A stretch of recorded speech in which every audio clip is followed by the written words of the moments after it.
৭১ নিয়ে আমাদের মিথ্যা ইতিহাস শেখানো হয়েছে, ঠিক একইভাবে এই জুলাই নিয়েও এই যে মিথ্যা ইতিহাসের চর্চা শুরু হলো।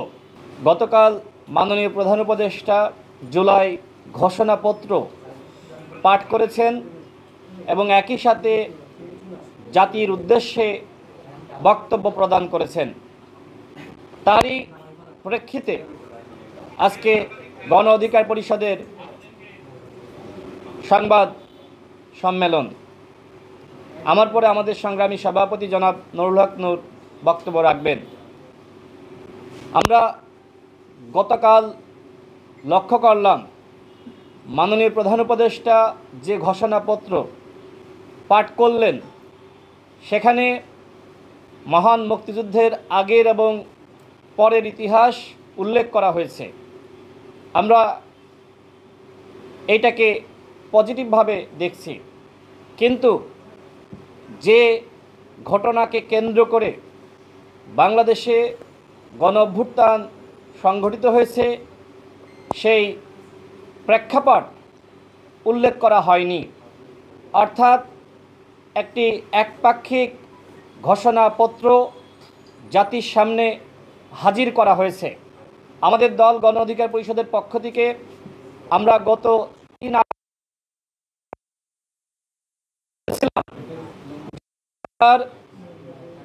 প্রকৃত ইতিহাস তুলে না ধরে একপাক্ষিক ইতিহাস জাতির সামনে হাজির করে তাহলে জুলাই ঘোষণাপত্র বর্জন করবে গণ অধিকার পরিষদ।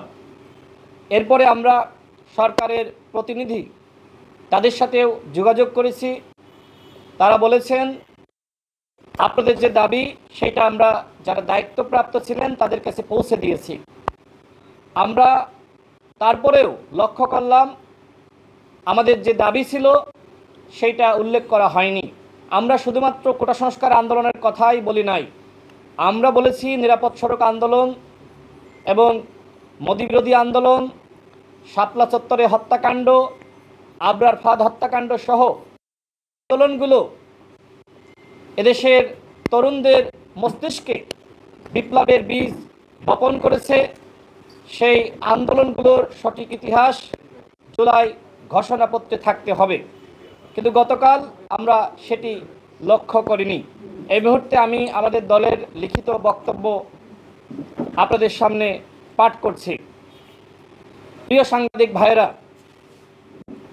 জুলাই ঘোষণাপত্রের 16 নম্বর দফায় বলা হয়েছে সরকারি চাকরিতে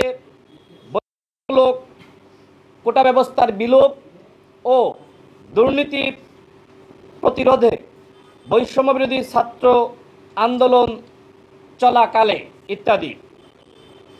এই বিষয়ে আমাদের মন্তব্য, 2024 সালে বৈষম্য বিরোধী ছাত্র আন্দোলন শুরু হয় 2018 সালের কোটা বাতিলের পরিপত্র পুনর্বহালের দাবিতে। 2018 সালের কোটা সংস্কার আন্দোলনের পরিপ্রেক্ষিতে প্রথম ও দ্বিতীয় শ্রেণীর চাকরিতে বাতিল হওয়া কোটার অংশ বিশেষ 30% হাইকোর্টের রায়ের মাধ্যমে ফিরে না আসলে নতুনভাবে আন্দোলনের সূচনা হতো না। এখানে দুর্নীতি প্রতিরোধ বা অন্য কোনো দাবিতেও আন্দোলন শুরু হয়নি। অর্থাৎ গণ অভ্যুত্থানের প্রেক্ষাপট কোটা সংস্কার আন্দোলন, কিন্তু এই আন্দোলনের ইতিহাস বাদ দিয়ে মিথ্যা ইতিহাসের উপর জুলাই ঘোষণাপত্র প্রকাশ করা হয়েছে। এক্ষেত্রে গণ অধিকার পরিষদ ও ছাত্র অধিকার পরিষদের 2018 সাল থেকে 2024 সাল পর্যন্ত ধারাবাহিক লড়াই সংগ্রামের ইতিহাস বাদ দিতে পরিকল্পিতভাবেই জুলাই ঘোষণাপত্রে ইতিহাস বিকৃত করা হয়েছে। ইতিহাস বিকৃত করা বড় ধরনের অপরাধ। জুলাই ঘোষণাপত্রের এই ইতিহাস আগামী প্রজন্মকে মিথ্যা ইতিহাস শেখাবে। ঠিক যেভাবে ৭১ নিয়ে আমাদের মিথ্যা ইতিহাস শেখানো হয়েছে, ঠিক একইভাবে এই জুলাই নিয়েও এই যে মিথ্যা ইতিহাসের চর্চা শুরু হলো। তাহলে আওয়ামী লীগের তৈরি ইতিহাস বা ন্যারেটিভ এবং অন্তর্বর্তীকালীন সরকারের ইতিহাস, সেটির মধ্যে পার্থক্য কোথায় থাকলো?